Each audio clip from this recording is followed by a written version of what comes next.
conleshmodifoodie.com સંજયભાઈ આપણે જે કઢી બનાવવાના છે કઈ ગુજરાતી કઢી છે કે કઢીના ઘણા પ્રકાર હોય. સ્વામિનારાયણ કઢી આવતી હોય છે, કાઠિયાવાડી કઢી આવતી હોય છે અને બધી અલગ અલગ કઢી આવતી હોય છે. આ જે કઢી છે ને એ રજવાડી કઢી છે. રજવાડી કઢી જે પ્યોર એક દેશી રજવાડી કઢીની અંદર તો ઘી આવે ને? હા, ઘી આવે. તો જે આપણે આની અંદર નાખ્યું અમૂલ ઘી, આ જે ઘી છે એ પ્યોર ઘી છે. હવે ઘીની અંદર ખીચડીનો વઘાર થશે. એમાં તેલ ના આવે? એમાં તેલ નો આવે. હવે આની એક જે મુખ્ય મોનોપોલી છે તે લગી કોઈને ખ્યાલ જ નથી કે બધા બેસનને ઘોરીને નાખે છે, પણ જે એની જે ફ્લેવર અને જે ટેસ્ટ છે ને એ એક મોટામાં મોટી ખાસિયત છે. પેલા સૂકો વઘાર આવવા દો.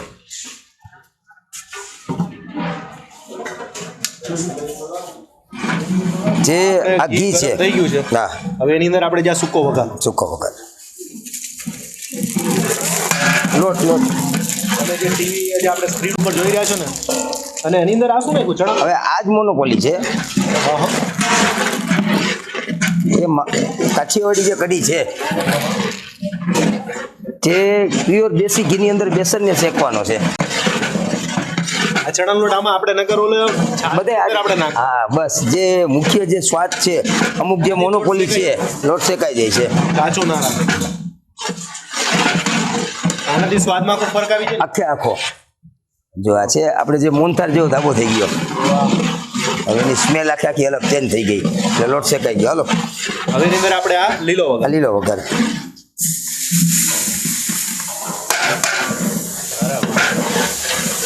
હવે પછી આવ ગેસ બંધ કરજો, ધીમો કરી દેવાનો ને? ના નોર્મલ આમ કેમ કે આ છે ને લસણની જે પેસ્ટ રહી ને સેજ પકાવવી પડે એને. કાચું લસણ હોય ને, હા નથી, થોડુંક પાણી એડ નાખો. હા, થોડુંક પાણી.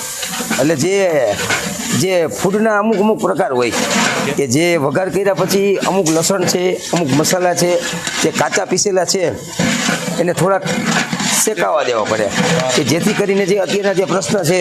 ઓકે, હાલો આપણે શેકાઈ ગયું ને? આ શેકાઈ ગયું. હાલો પડો. હા, હવે પાણી. હવે આપણે આ શું? હવે આ કઢીનું કોરું છે. કઢીની અંદર આમાં શું નાખેલું છે? કઢીની અંદર આની અંદર નાખ્યો છે ચણાનો થોડોક લોટ. ઓકે. પછી મેંદો. હા, અને સોજી. આની જે મુખ્ય જે ખાસિયત છે ઈ મોનોપોલી. સાહેબ, તમને કોઈ આવી રીતના મોનોપોલિક નહીં કહે. અને કઢી કેવી રીતના સારી બનતી હોય છે હવે એનું માપ તો તમારે સાહેબ અંદાજે જ કાઢી લેવાનું. અમે બધું તો યાર તમને કેવી રીતના કહીએ? નહીં, એમાં જેવી રીતે 1 લીટર હોય તો 1 લીટરની અંદર 50 ગ્રામ લોટ, ચણાનો લોટ, હા, 50 ગ્રામ સોજી અને 25 ગ્રામ મેંદો. 25 ગ્રામ. હા, હા, હવે ફૂલ કરી દેને. હવે કઢી ઉકળા કરશે. હવે આમાં મીઠું હજુ હવે એમાં મસાલા બધા પડશે. ચાલો જાઓ દી, બસ. વાહ,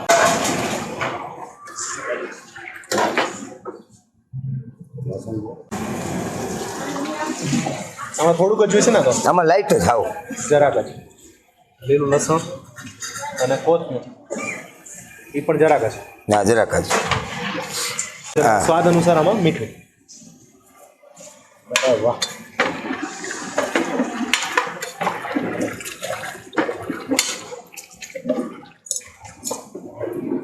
કસ્તુરી મેથી કે જે અમુક જે સ્ટીમ આઈટમ હોય જે વરાળમાં બફાતી હોય એને આ રીતે ક્રશ કરીને નાખી કે જેથી કરીને એક રસ થઈ જાય આખી વસ્તુ. જે ઝીણી જે ફ્લેવર છે હવે ઓટોમેટિક અંદરથી સ્મેલ ખીલશે એક.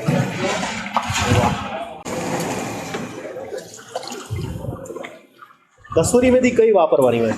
અમે અત્યારે એવરેસ્ટ વધારે પડતી વાપરીએ છીએ. એવરેસ્ટ. કસૂરી મેથીમાં ઓલા જીવડા પડી જાય તો અહીં ન પડે એનું કરવાનું શું? તો ફ્રીજમાં રાખવી પડે. કસ્તુરી ફ્રીજમાં કાંઈ રાખો તો કંઈ ન થાય? ફ્રીજમાં રાખો તો કાંઈ ન થાય.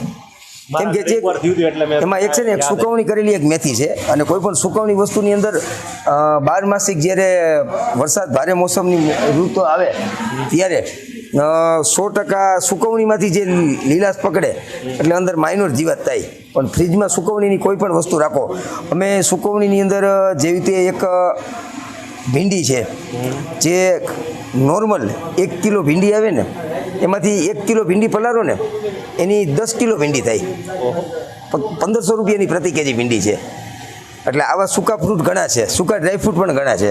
એટલે એવી રીતે એની અંદર એક આ કસ્તુરી મેથી છે કે જેનું આપણે અમુક સ્વાદની અંદર બિન સિઝન હોય કે સિઝન હોય. સંજયભાઈ તમારું આ માપ હોય આમાં ટેસ્ટ તો કરતા જ નહીં હોય ને? કોઈ વસ્તુ નહીં. બાપા સીતારામ. કેમ કે આજે 12 વર્ષની ઉંમર હતી ને તે દિવસે આ એક હથિયાર ઉપાડ્યું હતું અને ઈશ્વર જ્યાં લગી આ હથિયાર હાથમાં આપે ત્યાં લગી 1000% અત્યારે લગી જે દિન પ્રગતિના પંથે છીએ એક વસ્તુને માન દે છે કે ફૂડ બેસ્ટ ક્વોલિટી અને અંદરનું જે મેન છે કે જે સ્વાદ જે અમે જાળવી રાખ્યો છે. અને વિદેશની અંદર એક કાઠિયાવાડી કલ્ચર મૂકવો છે અને આપણો દેશ, આપણી સંસ્કૃતિ, આપણું ફૂડ જે લોકો વર્ષોથી નીકળી ગયા છે અને આવનારી પેઢીને ખબર નથી કે ખીચડી શું છે, કઢી શું છે, રોટલા શું છે. જે પીઝા બર્ગરની અંદર જે આવનારા દિવસોની અંદર જેના સંતાનો મોટા થયા છે એને બાજરાના રોટલા અને કઢી ખીચડી ખવડાવી અને હવે એ લોકોના ફંક્શનની અંદર અમારે શરૂ કરવાનો ટૂંક સમયનો અમારો ગાળો છે. અને લગભગ 2021થી 22 લગીની અમારી એક સંજય કેટરર્સ પરિવારની ટીમનું એક એવું છે. આખું પ્લેન જ તમારું છે ને સંજય કેટરર્સ લગાવીને બોર્ડ મારે જરૂરી પૂરું થઈ જશે યાર. આપણું ગુજરાતી માણસો શું ના થાય યાર. અમે પોતે પણ સાહેબ મોરબીથી અહીંયા અમે વિદેશમાં પણ અમે જવાના છે. બસ કઢી તૈયાર થઈ ગઈ છે. જો આ કઢી ઉકળી ગઈ છે તૈયાર થઈ ગઈ ખબર કેમ પડે? આ કઢી જે છે ને હવે આ જો અંદરથી આ જે ઝીણી સ્મેલ આમ નિરીક્ષણ કરો ને જો અંદરથી બોઇલ થઈને ઉકળે છે, ઉભરો આવે છે. બરાબર. હવે આ પાકવાની નિશાની છે મેન. બરાબર. હવે આ ઉકળતી જેમ દૂધ ઉકળી ગયું ને ખબર પડી જાય કે દૂધ થઈ ગયું છે 1 ઉફાણા 2 ઉફાણા, પણ આમાં કોઈ ઉફાણાનું મિનિંગ નથી હોતો. કઢી ઉકળતી થઈ જાય એટલે અમે એને સ્ટવ બંધ કરી દઈએ છીએ. અને મુખ્ય કદાચ ને કોઈ અટામણ માઇનસ પ્લસ થઈ ગયું હોય તો આમ તાવેતાથી નજર કરી લેવાની કે નીચે કઈ ચોટી ગયું છે, ઘાટી છે, પાતળી છે, આમાં ખબર પડી ગઈ, આમાં ખ્યાલ આવી જાય. હવે અત્યારે થોડી ઘાટી છે એટલે આમાં થોડું પાણી નાખવું પડશે. ચાલો રેડી.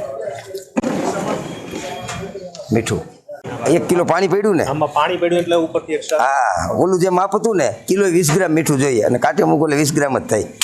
હવે આપણી સંપૂર્ણ મોડે કઢી તૈયાર. સંપૂર્ણ કઢી તૈયાર. તો ચાલો મિત્રો હવે આપણે એનું ટેસ્ટિંગ કરીએ. મસ્તીની કઢી તમને પીવડાવો આજે તમે જોડો ખાલી આવી કઢી. ચાલો ટેસ્ટિંગ કરીએ આપણે. હાય આજે તમને જો પાછળનું એને આજે રેસીપી બનાવતા અમે છે ને યાર તમને પ્રસંગની મોજ કરાવી દઉં છું. અને જેના યાર સાહેબ લગ્ન થઈ ગયા છે ને સાહેબ તમને જૂની યાદો તાજી કરાવી રહ્યો છું સાહેબ. પાછળનું બેકગ્રાઉન્ડ ને આલિશાન જગ્યા. સંજયભાઈ આજની જગ્યા છે ને ખરેખર તો મને એવું લાગે છે કે હું ક્યાંક વિદેશમાં ફરતો હોઉં ને એવું લાગે છે ને બહુ મજા આવે છે.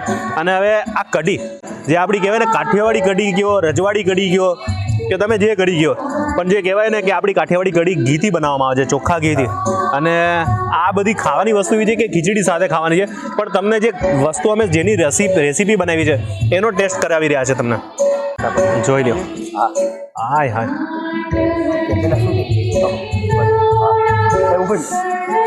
પહેલાં તો આપણા સબસ્ક્રાઈબર ના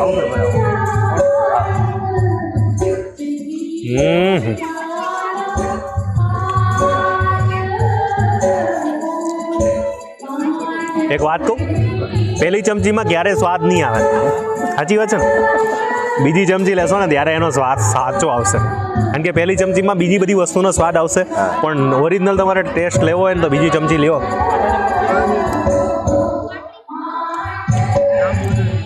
આની અંદર છે ને ખરેખર જે જાદુ છે ને એ વઘાર અને જે તમે જે ચણાનો લોટ શેક્યો છે ને એ આપણે શેકતા નથી. એટલે એ જે એનું જે કહેવાય ને થોડુંક જે મોઢામાં આવે તમને ખ્યાલ આવે એ કણી જે તમે ધાબો ગયો આપણે દેશી ભાષામાં આ કઢીનો ધાબો છે. કદાચ આવું સાંભળવામાં હોય પહેલી વાર આવશે કે કઢીનો ધાબો પણ આવે. તો આ કઢીનો ધાબો તમારી પાસેથી કંઈક જાણવા તો મળે. અમે વસ્તુ બનાવી પણ અમે હવે આની સાથે અમે દેશું કે આપણે કઢી ખીચડી ધાબા બનશે. જેમ પંજાબી ધાબા, રાજસ્થાની ધાબા છે ને આવતી સિઝનમાં આખો આનો ધાબા લાગશે. હા વાહ, ચાલો નવી આઈટમ પણ લોન્ચ થઈ ગઈ છે. તો આ કઢી બનાવવા માટે તમે આ જે રેસીપી જોઈ રહ્યા છો તો બધા તમારા સગાવાલાને શેર કરો. આવી રેસીપી ઘરે બનાવો અને મોજ કરો. મળીશ નવા વિડીયો સાથે, નવી મોજ સાથે. કઢીની રેસીપી કેવી લાગી નીચે કોમેન્ટ કરતા જાજો અને મોજ કરતા જાજો અને આવી રેસીપી શેર કરતા જાજો. અને અમારી આપણી કમલેશ સ્મૃતિ ચેનલને સબસ્ક્રાઈબ ના કરી તો સાહેબ એટલું તો કરતા જાજો. તમારા માટે આટલી મહેનત કરી રહ્યા છે, આવા રસોઈની મસ્તીની રેસીપી, સિક્રેટ રેસીપી લઈ આવીએ છે તો શેર કરજો. મળશું મેળે ખેડે, મળશું ગામ ગીએ, નહીં મળ્યા મેકરણ તે દિયા ધરતી દકતી. હરિયમ દસે. જય માતાજી, જય ભગવતી, જય મંગલ એન્ડ જય હિન્દ. Bye bye.